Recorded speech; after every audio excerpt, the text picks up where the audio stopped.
Welcome to Under the Hood, from Beyond the Bottom Line. This is where we step inside the company and talk through the real experiences behind the work. In this episode, Ashton and Miguel discuss the challenges of balancing business and family, including how priorities, presence, and perspective change over time. Here's Miguel.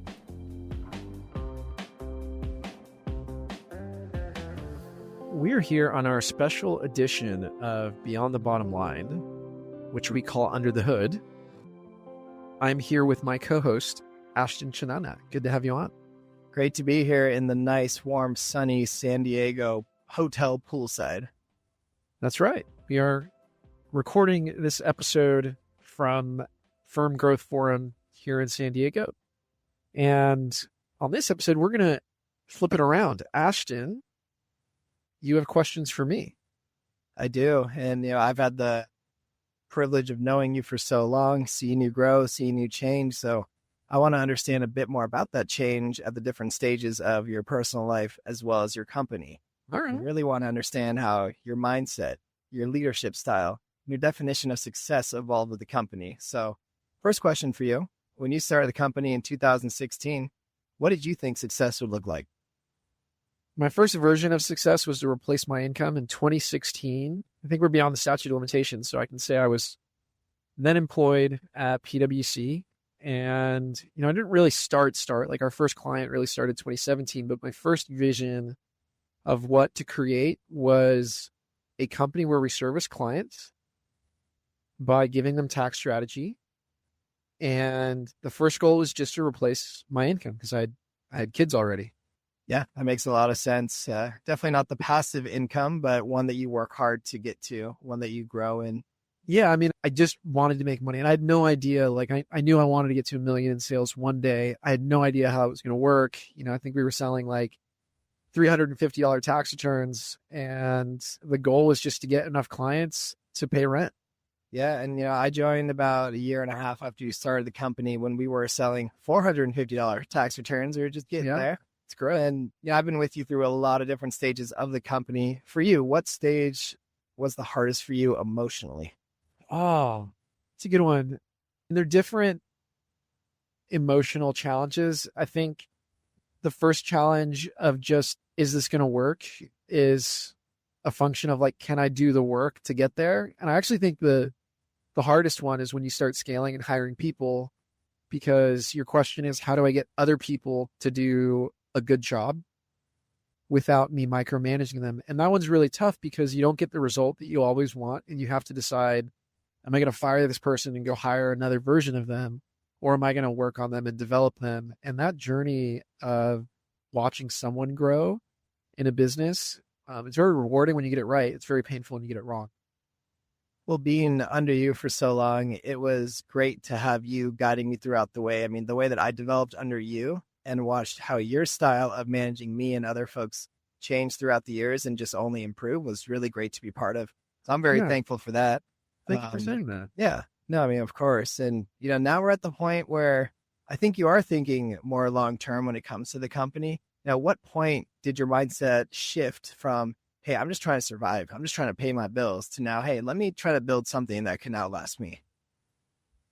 One of our first hires is Carla. And I think when I realized not only that, her financial life was in my hands, so that was a level of responsibility. But when I realized that the value she could provide to clients was exponential to what I thought it was initially, I think that was a turning point for me where I said, wait a minute, what we're really doing is we're developing professionals that add value for our clients. And if we get that right, then everybody can win. So it's not just about, my distribution and my income and what I'm going to make, but seeing that there's a path to have everyone else's lifestyle, their ability to support their family grow while also providing an amazing service that we think is better than the rest of the market. That's when my mind shifted to really, hey, how do we scale value in a way that, a rising tide lifts all boats? How do we rise all the boats?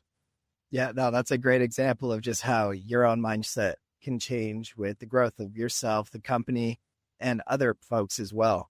You're kind of switching to another angle. what's one thing that you just care way less about now than you did in the early years?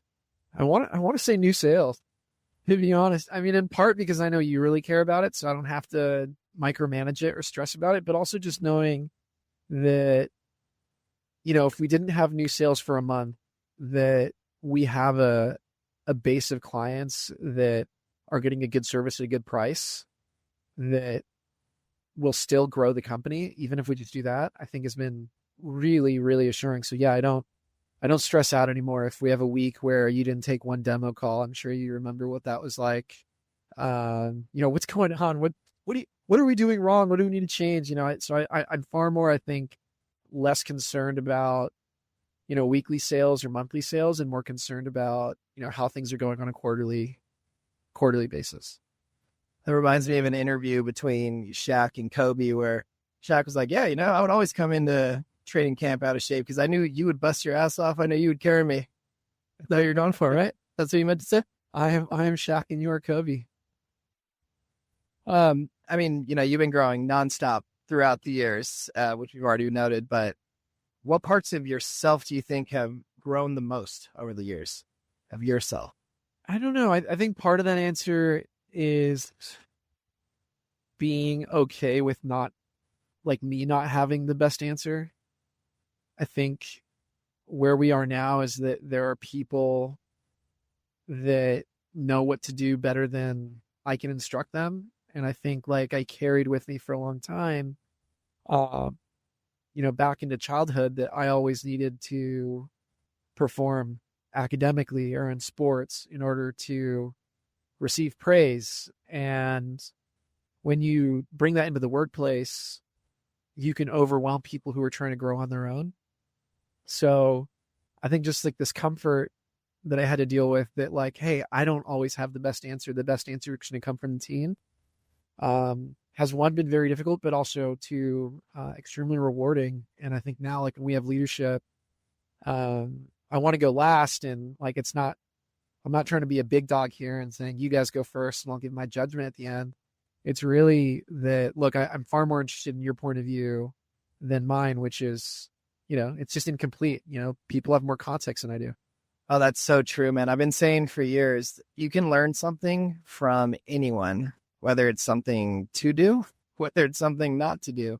But so many people view and perceive things differently that you can always learn something from someone else just by being a little quiet and letting them talk at the end of the day. And speaking of being quiet and letting people talk, one of the biggest growth areas for you that I've seen is definitely around patience.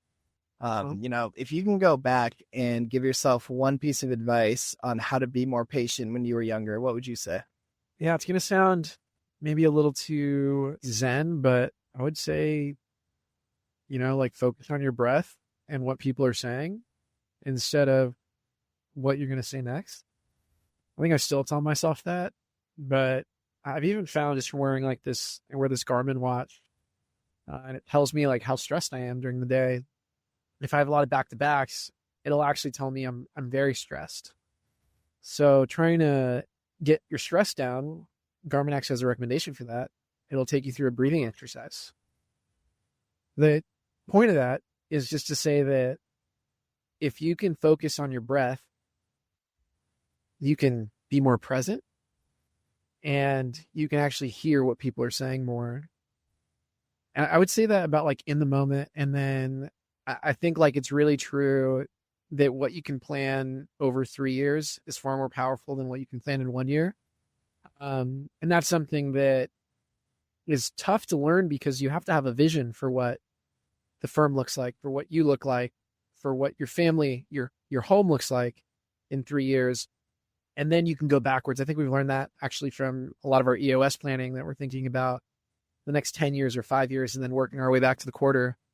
Where in the past, it's I want this result now, let's do it this quarter. And then we push, we fail, we don't hit the goal.